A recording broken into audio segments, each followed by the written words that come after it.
Welcome to GearCheckGames. This is part 35 of our commentary for Paper Mario: The Thousand-Year Door. Last time, we reunited Don Pianta with his daughter Francesca and his new son-in-law, and received a ticket to board the Excess Express, which will lead us to the next Crystal Star. And in this part, we are going to tackle the best chapter in the game. Why is it that all the best things in gaming take place over the course of 3 days? This is apropos of nothing, but I was at Barnes & Noble today, and I saw a bunch of Agatha Christie novels, and I thought about picking them up, but I decided against it. I don't know. Yeah, that Paper Mario's got you covered. That thought just came into my head. It doesn't have anything to do with anything. Great, thanks for sharing. Yeah, I was thinking about it. So, Paper Mario, huh? Sorry, I'm just soaking it all in, just enjoying it. I was gonna say I don't think I've ever seen Miss Mouse in this cutscene, but then I remembered I've never seen her in any cutscene because I literally did not know that she was an attainable partner until this playthrough. And now your world is forever changed. Oh, hey, you saw her in the cutscenes where she wasn't a partner. So I guess a brief rundown of Chapter 6. Most of this chapter just takes place on this train. Yeah. And is based around like dialogue and little puzzles with the different train passengers. There's barely any combat except for like a couple of short sections. So this one really hangs its hat on the characters and the way the story unfolds here. I like how the chef is tickling Miss Mouse's nose. Stop that. Yeah, nah, she's into it. So as I've said many times throughout this playthrough, I just love how much like variety there is in this game. Like, it never really feels like it's like set in a formula or it's getting repetitive, just because they always know when to when to shake things up and how to shake things up to keep people interested. Speaking of shaking things up, it seems that the technology wasn't quite there yet to have the items bounce with the train. Yeah. They tried. But, I guess one thing I was going to ask about... I mean, it's better than Monster Hunter 3, where, like, the main hub is on, like, a floating town, where it's basically built on a giant raft, so the ground is going up and down with the waves, but, like, all the characters and stuff aren't. Uh-huh. Well, one thing I wanted to ask you guys, because this has never bothered me, but I also played this game when I was real young, so I just kind of accept it the way it is. If you were a fan of the original Paper Mario First, where all of the chapters kind of followed the same formula, more or less, would you feel cheated by these chapters that either, like, sacrifice combat or sacrifice, like, dungeon exploration for the sake of variety? Like, do you think this has taken it too far, or, like... Well, so, first of all, this chapter has one of my favorite gags in it, and it's a repeating gag, so I won't have to point it out. But, also, I am a very weird person, so I cannot know what the answer to that question would be for me. Like, there's really no telling how I'll feel about other entries in a franchise. Well, like, I've never heard an actual human being complain about this. It was just kind of something I was thinking about lately. Subhuman freaking... Well, because, like, I know that in other games, like in the later, like, Jak and Daxter games, you know, those are great games, but I feel like too often, you know, like, what I like about those games is, like, the platforming and the action and the combat, but then they tell you to, like, get in a vehicle and do a mission, or, like, get in a big robot suit, or, like, ride on a missile, or play, like, a Pac-Man ripoff, and it's just like, I would rather be jumping on platforms. I will say, I'm willing to suffer through a lot of so-so mechanics, generally, for mechanics that I really like. Though that doesn't really apply to the case of this question, because the things that aren't the same format are real good, so... I mean, when you think about it, like, it's not even really shirking the formula that much, because, like... the train is like the overworld part of the chapter, where like you're getting to the dungeon or whatever. Yeah. So really, you're just kind of like changing the quote-unquote overworld part to not have combat encounters and being kind of to not have combat encounters and like platforming challenges in place of having like dialogue stuff. But you still get like a proper, sorry for the spoilers, but you still do get like a proper quote-unquote kind of like dungeon area and a boss and all that. Yeah, the elements are just a lot more like separated in this chapter than they are in most of the other. Like in most of the other chapters, you get like a mix of like enemies and puzzles and exploration and dialogue. Whereas here, it's like the train is like the dialogue part of it, and the dungeon that we'll eventually get to is that's all the combat and like exploration. Joe, did you skip a chapter? I thought this was supposed to be like a Bowser chapter. No, we did we did Bowser last time. Oh, this is the This is the murder chapter. Oh no, he did this it. This is the murder on the train. He actually did it. Sorry, Trey hasn't been paying attention for the past like 3 episodes. I don't know if so, Joe. It's very important that when you're editing this, you don't cut out the sounds of Trey's door opening and closing as he's walking away from his computer and coming. I've literally been gone for like 5 minutes to make that joke. I shall try to remember. I was wondering why I wasn't hearing you. Yeah. So anyway, while we were busy philosophizing about how we would feel about this game, we kind how of we missed... would feel if we were different people. Yeah. We kind of missed sort of the key element of this chapter, and that's that a crime has been committed on this train. A murder? And you are attempting to assist this delightfully sleuthy penguin Ty Pennington.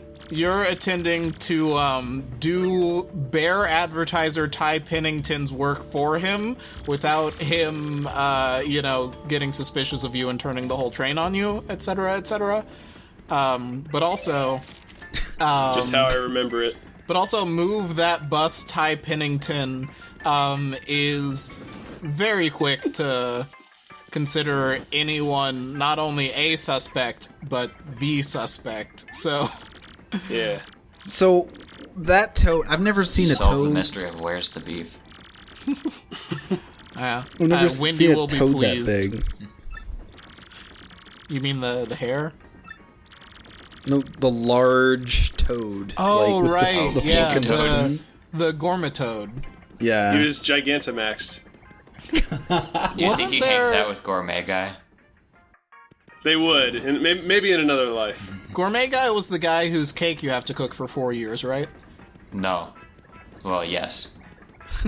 You give him a cake that only takes like a second to make, and then later on you give him another cake that takes 4 years to make. Well, yes, but If actually, you do it right. no. The order is very important, guys. Go, gadget leather satchel.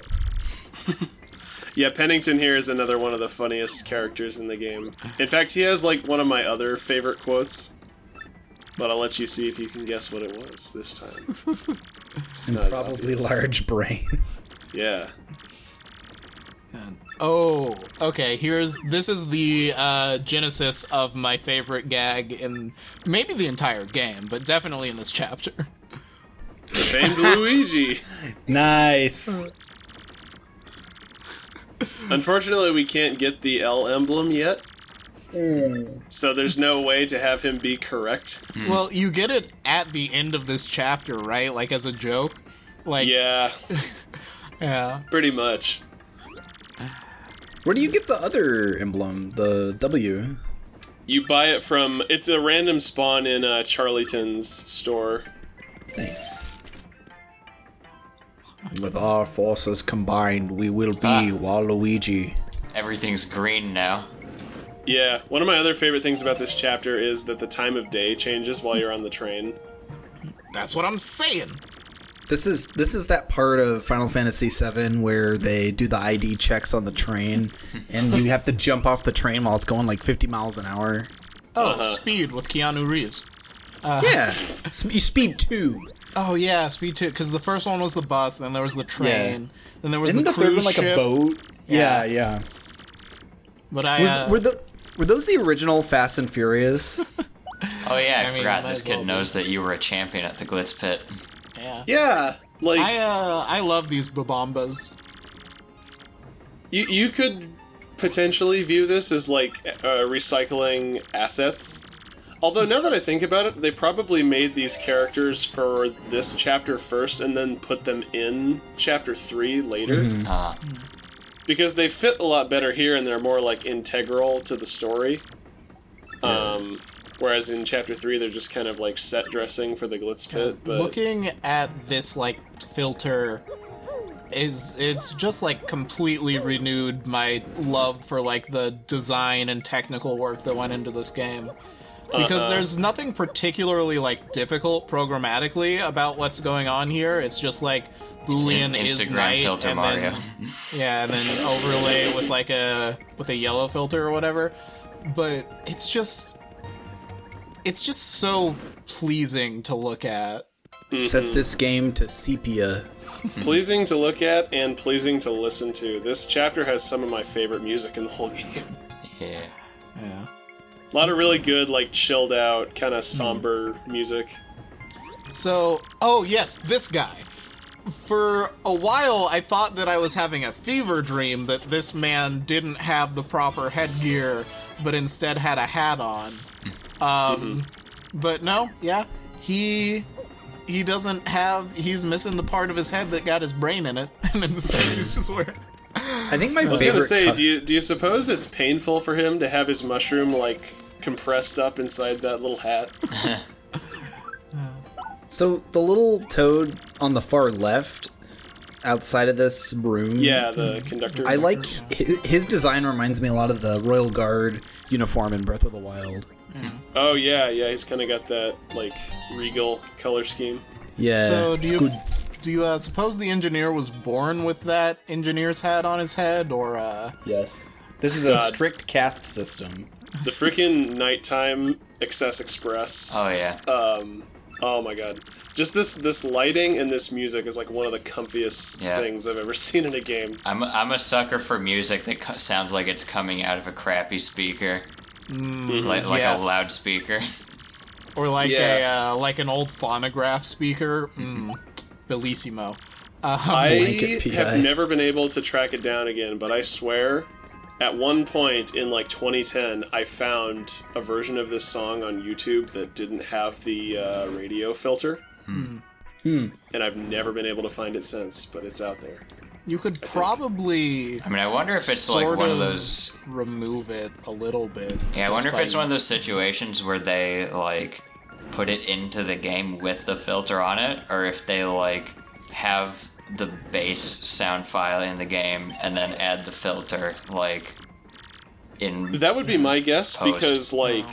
because the main theme of the Excess Express during the day is just the theme of the town that we're going to go to with that filter over it. Oh yeah. So I'm guessing it was probably easier to just like Well, put a filter over a song that they already had. as a programmer myself, I will say that it's more likely from an efficiency standpoint, it's more likely from a development standpoint that they applied the filter to both songs in an outside editing program and then just shoved it onto the cart. Oh god, a good ghost. Because the thing about developers is that we're very, very lazy. And putting a filter onto something programmatically, like dynamically, takes a lot of work. Whereas putting a filter onto something in an audio editing program takes 2 clicks and an export. I think they would have had to do that, though, because I think the music in this game is sequenced. Like, I don't think the GameCube had the space for a lot of, like...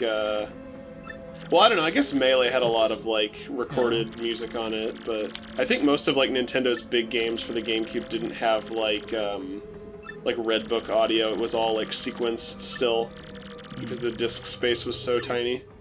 Right. But I don't know. In the case of this game, if it is, it's really, really high quality. So I don't know. In my head, I give this ghost the voice of Captain Jean-Luc Picard, because when he when he shouts "your life," I always imagine that sounding exactly like Picard saying "4 lights," and so he has that voice in my head. Just Patrick Stewart. Yeah. I apologize in advance. I do not show myself reading the diary. Sorry. Aw. Now we're all cursed. Yeah, Thanks. You'll have a terrible fate. Well, no, we're not cursed because I didn't read the diary. Oh, wait. You said Wait, you didn't read it? Yeah, I didn't read it. I see. Because if you open the diary, you read like a couple pages, and then he comes and kills you. For those at Wait, home, really? Joe said, I do not read the diary, but his mic cut out at not. So to everyone else, it sounded like he said, I do read the diary. Oh. Maybe I need to move a little closer then. You need to... Joe, you just gotta come and stand a little bit closer, breathe in, and get a bit higher. Don't stand. I forgot, what does the Don't diary stand even so. say? It says this is the part where he kills you. I'll just put a link to the quote on the Mario wiki. But don't put it in the description, put it on the screen. Because if I'm Make the users type if it. I'm remembering correctly, they actually did like write something in the diary. Yeah. I felt like that was a nice touch. Yeah, I'm pretty sure you can read like a couple pages in, but I just can't remember what it says. No. Because I usually don't read it, because I respect people's dying wishes, okay? Yeah. I don't know about you guys, but... People have asked, like, if you were to die and haunt a place, what place would you want to haunt? I feel like this is a pretty nice place to haunt. Oh, You yeah. get to travel around, nice You get to watch amenities it and all from out the furnishings. window. Yeah. Also, that toad ghost is absolutely relatable in that whole, well, I could go to heaven, but, like, I've just lived here so long, and it feels, it feels like home. I don't wanna, Yeah. Also, how did they just discover him in there? Hasn't he been there for, like, years? Well, I think, so he only shows up if you go into the ground with Vivian, right? Yeah, but, like, the whole conundrum here is that they were one blanket short because they thought there was a passenger in that room because of the ghost, but... I think the shop is closed and has, like, curtains down over it. Yeah. Oh my Maybe god. he just locks the door. It's so comfy! It is. Yeah. That's, like, my big thing about this chapter. It's just comfy. Yeah. Even, like, the dungeon is, like, just one of my favorite places to be in this game. I would love to go, like, the 7 days New York to LA in a train like this. You can. Yeah, well, Yeah. when I start getting paid more. Yeah. After playing the game, I added something to my bucket list, which is to at some point in my life just take a nice train, like just like a luxury train ride or whatever. Yeah. On somewhere, I don't really care where. The Amtrak luxury rooms aren't actually that expensive, if I recall. I think that they're a little bit more than a plane ticket. Oh wow. And by a little bit more, I mean like on the order of $100 or $200. But like in terms of what you would expect, that is only a little bit more money. Yeah. I mean, Dan, if that ever pans out, then I certainly hope that the events that transpire on this train don't also happen to you. Yeah. I hope that there's no missing blanket on the Orient Express. All I gotta do is not read any diaries I find lying around. That's true, yeah. So wait. Shellac? It raises the dead, but it's also explosive. Of course. Someone has stolen your briefcase. Oh, I love that. Though you definitely had it yesterday. Oh, he's putting the pieces together. He'll get there. Yeah, to quote the great Foghorn Leghorn, Pennington here is about as sharp as a bowling ball. I say, that boy is about a few fries short of a Happy Meal combo, I say. You're not a chicken hawk, you're a penguin. Nitro honey syrup. Yeah. So just nitroglycerin. Yeah, but...